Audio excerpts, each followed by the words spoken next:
Hello!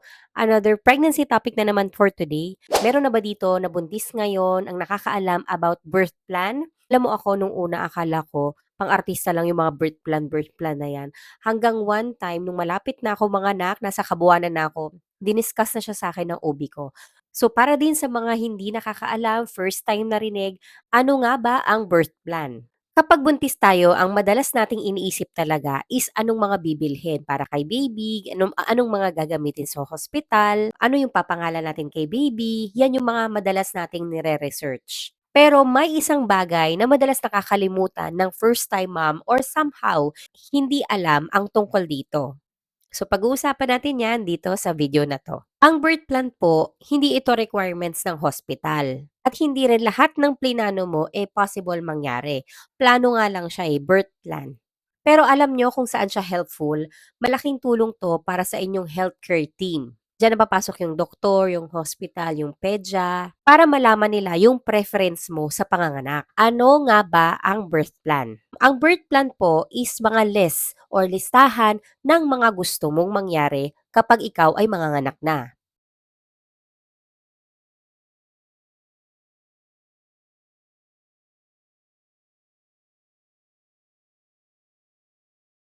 At pagkatapos maipanganak si baby, kasama yon sa birth plan. Pero tandaan, flexible po ang birth plan. Dahil syempre, ang pinakamahalaga is yung safety nyo, yung health nyong dalawa ni baby. Kasi mag-iiba yon depende sa sitwasyon kapag ikaw ay manganganak na. So ito, maglista ka na ngayon. Ano-ano ang mga dapat ilista or ilagay at planuhin sa birth plan? Number one, sino ang gusto mong kasama sa labor room? Kapag inaalaw ng hospital na magpasok ng companion or kasama sa labor room, sino ang gusto mong kasama? Partner mo ba? Nanay mo ba? Yan, depende sa'yo, mami. Number two, gusto mo bang gumalaw habang ikaw ay nasa labor room? Meaning hindi ka lang talaga yung nakahiga, gusto mo yung nakakatayo ka, nakakalakad ka. Kasi may ibang moms na gustong maglakad-lakad. Like me, ako ganun ang gusto ko. Puwede mo ring isama kung gusto mo gumamit ng birthing ball, para makatulong sa iyong labor and sometimes may ibang mommies naman na gusto nakahiga lang sila. Number three, pain management during your labor and delivery.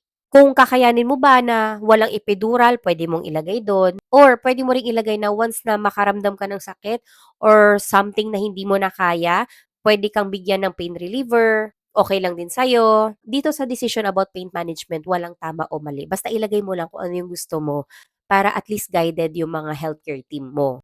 Number four, pagkapanganak ni baby, gusto mo ba skin to skin contact kayo? Basta okay yung kondisyon yung dalawa na hindi kailangan iniko si baby or walang other complications. Pwede mo isama sa birth plan niyo na kung gusto mo after manganak skin to skin, then diretso na sa room si baby.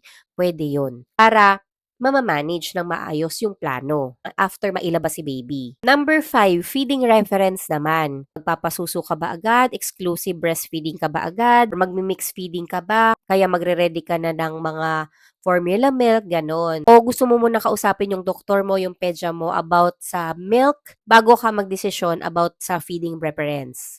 Basta ito lang tandaan yung mga mommies about birth plan ha. Ang birth plan is para guided lang kayo at saka si healthcare team about sa panganganak mo, about sa labor and delivery mo. Pero may mga instances talaga na hindi ito nasusunod.